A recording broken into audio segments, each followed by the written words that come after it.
Sisi Alagbo, go and change your ways. Ọlọ́run ti bless ye. Ọlọ́run ti fún ẹ ní ọkọ tó dá. Jẹ́ kó rí ẹ pé.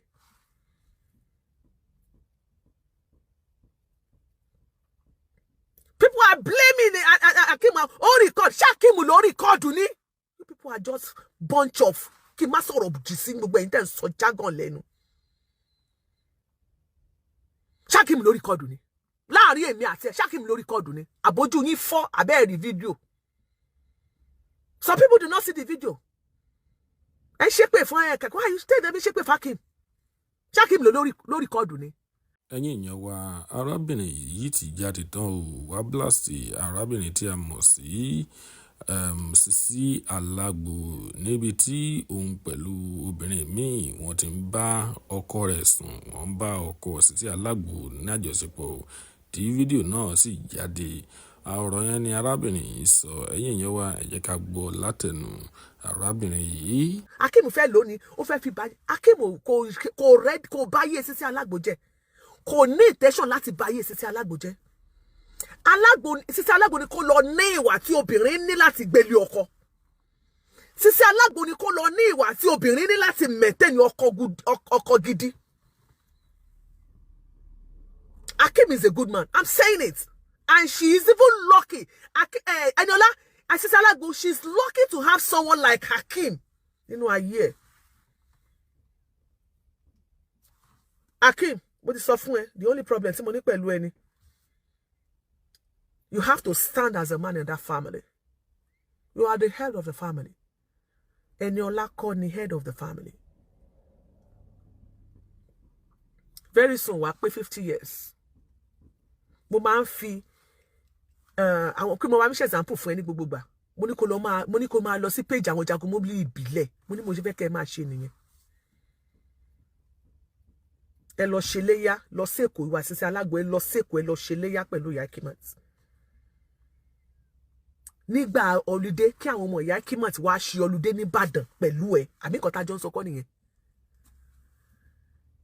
Kó sọ pé okay, ọ̀dọ̀ mommy ọ̀dọ̀ àti wà lọ́dọ̀ second mommy ní Ìbàdàn ibẹ̀ la fẹ́ lọ ṣe holiday o. Ẹ kó ẹ múra yín ló Akim kan ló record o. Ẹ̀yin wò lẹ sọ pé Akim ló record. Ta ló sọ pé Akim ló record? Akim náà mọ̀ Akim rí video ẹ ń parọ́.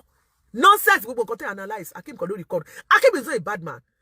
Ó jáde by mistake ni. Ṣé ẹ rí mistake tó dẹ̀ fi jáde yẹn tó fi post ẹ̀ kó fi ṣèkà. Ògòǹgò tí ó bá finish ẹ̀sìn góńgó orí mú báyìí ní ti mú ni. Ọlọ́run kàn mọ̀ọ́mọ̀ fẹ́ expose wọn ni. Akim kan ló dẹ̀ introduce ẹ̀. Sisi Alagbo ló introduce ẹ̀ nítorí pé student yẹn nǹkan TNT dé.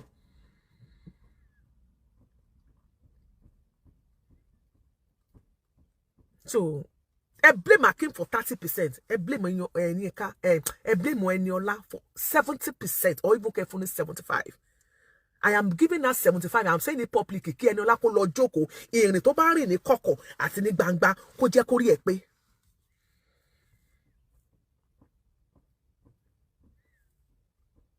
Mo like bó ti mú lemon kúrò nínú lemonade. Ó wà okay. Bàbá yálé lemonade dẹ̀ mú kúrò nínú lemon kò tiẹ̀ yé mi. But fine. Ẹ má gbàgbé ilé-iṣẹ́ Sisi Alagbo a ní àgbo 3 sàn fún gbogbo èèyàn ọkùnrin tẹ́ ẹ̀mí rẹ̀ ṣe àbí ìwọ ọkùnrin tó lè ṣe lórí obìnrin kan. Àgbo wa ń tà wàràwàrà nílé-iṣẹ́ Sisi Alagbo. Alógùn fibroid. A ní àwọn tó ń wá ọmọ. Nọ́mbà tẹ́lẹ̀ pé Sisi Alagbo sí náà ní 08145 977043. Ilé-iṣẹ́ Sisi Alagbo. Gbogbo àwọn nǹkan tó bá ní ṣe pẹ̀lú àwọn ọmọ ó wà nílé wa. Ọlọ́run fún ẹ ó fún ẹ ní ọwọ́ tó fi ń jẹ ewé àti egbò tí ọ̀pọ̀lọpọ̀ àwọn èèyàn dẹ̀ wá sọ Thanksgiving. My friend is a witness. My old friend tó ti wá ọmọ for years. Ṣé bá gbó ẹ ló mu, àgbo tó mu kò 100,000 naira. Ẹ tó wá ọmọ for 23-24 years ó dẹ̀ bí ọmọ nígbà tó dé ọ̀dọ̀ ẹni mo fi mọ̀ Eniola jẹ́ kó rí ẹ pé God has blessed your hands.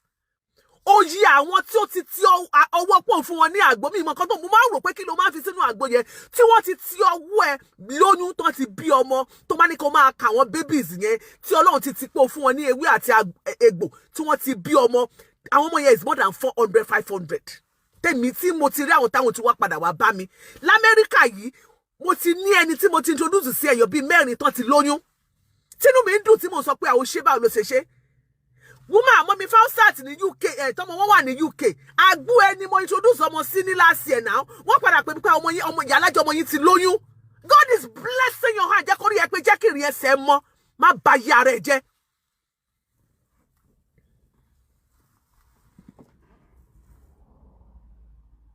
sọ́ni mo máa ń dùn mí tí ọlọ́run á dẹ̀ mọ́ máa ṣoore fẹ́ dá ọlọ́run á mọ̀ gbé ẹ̀dá sókè á níbi aṣọ wa máa ní kọ́má wáyé tó fi ní kọ́má.